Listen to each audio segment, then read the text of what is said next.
Good morning, students. Today I will teach you a very famous poem written by Rabindranath Tagore. This poem is taken from Standard 7th Roots book, and the name of the poem is The Flower School.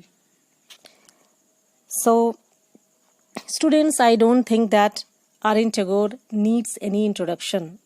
Everyone knows that he was the first Indian to receive Nobel Prize for Literature.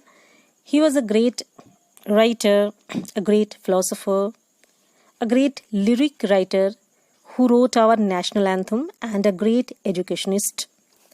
So, as an educationist, he believed that a child should acquire knowledge through natural process. By natural process, he meant that a child should learn something new by coming in contact with people, society, and natural objects. This educational philosophy is presented in many of his works like Paper Boat, Color Toys, Authorship, and Kabuliwala. Students, a child by his nature wants to know something new by asking questions to elders, but we often scold them and say, "Go and study." When a child comes and puts a volley of questions, we get irritated, and in this way we are incapable of understanding the child's psychology. We don't realize that their learning is in the process. They are collecting data and fact and making some experiment to know something new, to learn something new. So the present poem also reflects this philosophy. In this poem, he compares students with flower, who are studying underground. Here the word underground simply means that the students of modern age are learning within four walls with the door shut. They're just cramming, they're just mugging up the things which is obstructing their mental growth. But the moment they come out, they start blooming again like flowers. So this poem beautifully reflects Rabindranath Tagore's philosophy, and it also shows a child's thrill, excitement, and curiosity to learn something new. So let's start the poem. When storm clouds rumble in the sky and June showers come down, the moist east wind comes marching over the heath to blow its bagpipes among the bamboos. So the first two lines describes the arrival of monsoon. Normally in India, monsoon comes in June month, and when it comes, we hear the thundering sound. Here the rumble word means thunder. We hear thundering sound which gives an indication that it's going to rain. The moist east wind comes marching over the heath. Here the word heath means a field which is covered with a wild plant and rough grass. So when the east wind comes and rubs this rough grass and wild plants, so it produces a very heart-touching music. It seems that someone is blowing the bagpipe. Bagpipe here is a musical instrument. And then crowd of flowers come out of a sudden from nobody knows where and dance upon the grass in wild glee. And all of a sudden flowers come out. Here all of a sudden means that we cannot realize when it came out. And all the flowers starts dancing in wild glee. Here glee means in the state of happiness, and wild you can say it's a describing word which means that pure happiness. Mother, I really think the flowers go to school underground. Now we come to know that this is a child who is speaking to his mother.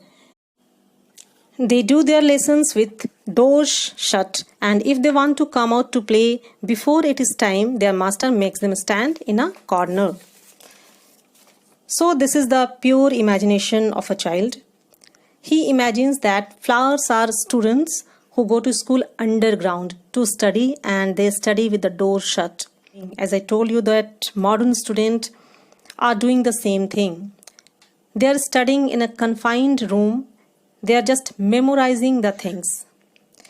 The poet wants them to come close to nature to learn the thing. So these lines reminded me of a very beautiful poem, The Table Turned, written by William Wordsworth, in which he says that, come out, or if you'll study in a confined room, you will grow double.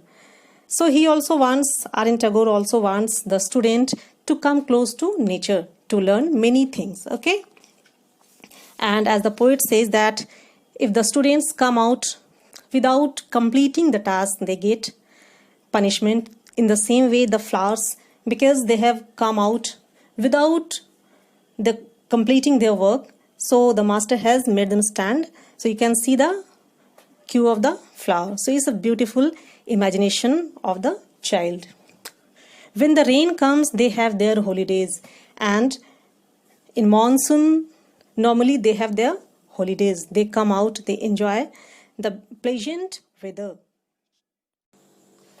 Branches clash together in the forest, and the leaves rustle in the wild wind. The thunderclouds clap their giant hands, and the flower children rush out in dresses of pink and yellow and white. So these three lines presents different sound of the monsoon and capture the beautiful picture of nature. The wild wind makes the branches of trees clash together and leaves rustle.